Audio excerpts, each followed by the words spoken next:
ওম অখণ্ড সংহিতা বা শ্রী শ্রী স্বামী স্বরূপানন্দ পরমহংসদেবের উপদেশ বাণী অষ্টাদশ খণ্ড। নিজেকে দিন ভাবিও না। একটি যুবকের প্রশ্নের উত্তরে শ্রী শ্রী বাবামণি বললেন, নিজেকে কখনো দিন বা দুর্বল ভেবো না। সর্বদা মনে রেখো, তুমি পরম শক্তিধরের সন্তান। তোমার মধ্যে ভয়, আত্মাবজ্ঞা, নিজ ভবিষ্যতে অবিশ্বাস অশুভনীয়। যখনই নিজের যেই সদ্গুণের অভাব দেখবে, সঙ্গে সঙ্গে তাকে আয়ত্ত করার জন্য অনুশীলনে লেগে যাবে। কার্যত অভ্যাসে হাত দেবার আগে বারংবার সুকঠোর সংকল্প নেবে যে কাজে হাত দিলে তা সম্পূর্ণ না করে ফিরবে না। ঈশ্বর বিশ্বাস। যুবকটি বলিলেন, কিন্তু উৎসাহই যে থাকে না। শ্রী শ্রী বাবামণি বললেন, উৎসাহকে সদা জাগ্রত রাখবার জন্য প্রথমে প্রয়োজন অফুরন্ত ঈশ্বর বিশ্বাস, তারপরে প্রয়োজন অদম্য স্বদেশ প্রেম।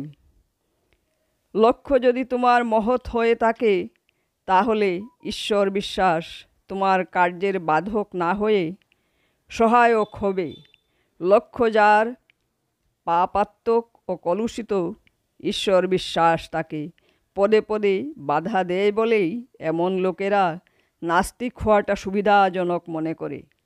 ঈশ্বর যদি একজন থাকেন, তবে নারী ধর্ষক নরহন্তা তার কুকার্যে অগ্রসর হবে কি করে? এই জন্যই নিষ্ঠুর কর্মা ব্যক্তিরা সর্বপ্রথমেই চেষ্টায় নামে নিজ নিজ সাগরিদদের মন থেকে ঈশ্বর বিশ্বাসটাকে লুপ্ত করে দেওয়ার জন্য। সৎকর্মীর পক্ষে ঈশ্বর বিশ্বাস এক মহাবল, এক মহাসহায়। ঈশ্বর বিশ্বাস তার তৃষ্ণার শীতল পানীয়, ঈশ্বর বিশ্বাস তার অন্ধকারের আলো, ঈশ্বর বিশ্বাস তার অভাবের দিনের সম্পদ, ঈশ্বর বিশ্বাস তার নিঃসঙ্গ একাকদেও পরম সাথী। ঈশ্বর বিশ্বাস যাদের নেই, তাদের সঙ্গ থেকে শতহস্ত দূরে অবস্থান করো। ঈশ্বরের নামে ভণ্ডামি ও নাস্তিক্য। শ্রী শ্রী বাবামণি বললেন, আবার এমন ঈশ্বর বিশ্বাসীরও সঙ্গ করো না, যে ঈশ্বরের নামের দোহাই দিয়ে জাল জোচ্চুরি ঢেকে রাখে, ঈশ্বরের নামের আড়ালে পাপ কর্মের অনুষ্ঠান করে, ঈশ্বরকে সাক্ষী গোপাল রেখে নানা কূটকৌশলে কেবল আত্মসুখ, আত্মতৃপ্তি ও ইন্দ্রিয় পরিতর্পণের অশ্বমেধ যজ্ঞ চালায়। নাস্তিক্য প্রশংসনীয় নয়, লাভজনকও নয়, কিন্তু ঈশ্বরের নাম করে ভণ্ডামি করার চেয়ে সরল নাস্তিক্য অনেক বেশি আদরণীয় বস্তু। দুঃখকে নির্ভয়ে বরণ করো।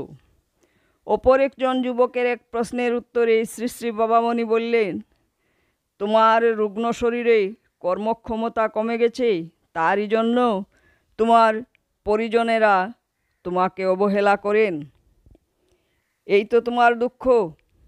বাবা হে, দুনিয়াটা স্বার্থের বশে রয়েছে। যতক্ষণ যার যতটুকু স্বার্থ পূরণ করতে পারছো, ততক্ষণ তার তুমি ততটুকু প্রিয় আর আদরের বস্তু হবে। অতীতে সংসারকে খুব সেবা দিয়েছ, আদরও অনেক পেয়েছ নিশ্চয়। এখন যদি অনাদর আসেই, হাসি মুখে তা সহ্য করে যাও। মনে ব্যথা রেখে সহ্য করতে গেলে তাতে মন রুগ্ন হবে, দুর্বল হবে। মনের ব্যথা ভগবানের চরণে ঝেড়ে ঝুড়ে ফেলে দাও, আর তিনি যে অবস্থা দিয়েছেন তাকে প্রসন্ন মনে গ্রহণ করো। দুঃখকে নির্ভয়ে বরণ করো, তাহলেই দুঃখ পালাবে। দুঃখ চাই না, দুঃখ চাই না বলে চিৎকার করলেই দুঃখ পালাবে না। আসুক দুঃখ, আসুক দন্য, আসুক ঝঞ্ঝা বায়ু, তথাপি আমি ছাড়ব না আমার পণ, আমার ব্রত, আমার লক্ষ্য এই যেদের কাছেই চিরকাল হয় দুঃখের পরাজয়। কর্ম ও ঈশ্বর সাধনা। অপর একটি যুবকের প্রশ্নের উত্তরে শ্রী শ্রী বাবামণি বললেন, কর্মহীন মানুষ বৃথা, কিন্তু ঈশ্বর সাধনহীন কর্মী আরও বৃথা। কর্মহীন মানুষ বৃথা, কাজকর্ম কিছুই করব না, কিন্তু অভিলষিত পথে অভ্যুদয় লাভ করব। এ হচ্ছে অলসের কল্পনা বা অকর্মণ্যের খুশখেয়াল। প্রত্যেককেই কর্মী হতে হবে, স্বার্থের জন্যই হোক আর পরার্থের জন্যই হোক। কাজ করব না, কেবল কথা বলবো, এটি আমাদের এক বিপজ্জনক ব্যসন। এতে আমরা আমোদ পাই, কিন্তু এতে কোনো লাভ হবে না। সাহিত্যের আসরে যশ কুড়ানো আর সংসার রণাঙ্গনে জয় অর্জন করা এক কথা নয়। কর্ম তোমাকে করতেই হবে, না করে কোনো উপায় নেই। কিন্তু কর্মের সঙ্গে সঙ্গেই চালাতে হবে ঈশ্বরানুধ্যান, কারণ এর ফলে তোমার কর্ম ক্রমে ক্রমে ভ্রমবর্জিত, ত্রুটিহীন ও নিখুঁত হতে থাকবে। একই সময়ে কর্ম এবং ঈশ্বরানুধ্যান করা যায় কিনা সেটা নির্ভর করে কর্মী বা সাধকের নিজস্ব মেজাজ, যোগ্যতা ও রুচির উপরে। অত্যন্ত সূক্ষ্ম বুদ্ধি সাপেক্ষ কর্ম করার সঙ্গে সঙ্গে মনকে ঈশ্বরানুধ্যানে নিরত রাখা কঠিন ব্যাপার, কিন্তু একই মনকে তুমি কর্মের সময়ে কর্মীয় বিষয়ে এবং অন্য সব সময়ে ঈশ্বরীয় সাধনে নিযুক্ত রেখে দিতে পারো। সকালবেলা তুমি যে ঈশ্বর সাধনটুকু করেছো, তার ফলটুকু ধ্যান ত্যাগ করার সঙ্গে সঙ্গেই চলে যায় না। তার সুফল ও স্নিগ্ধ প্রশান্তি তোমার উপরে সারা দিন সারা রাত্রি ধরে বিদ্যমান থাকতে পারে। সাধক বিশেষের ধ্যান জপের সুফল সমস্ত জীবনব্যাপীও হতে পারে। মনিবের হিসেবের খাতা লিখবার সময়ে সঙ্গে সঙ্গে ধ্যান জপ তোমার পক্ষে সম্ভব নয়, কিন্তু ধ্যান জপ যদি তোমার সাধারণ অনুশীলনের মধ্যে থাকে, তাহলে তোমার হিসাবের খাতা লিখবার সময়ে ওই ধ্যান জপ গৌণভাবে তোমার অশেষ সহায়তা করবে।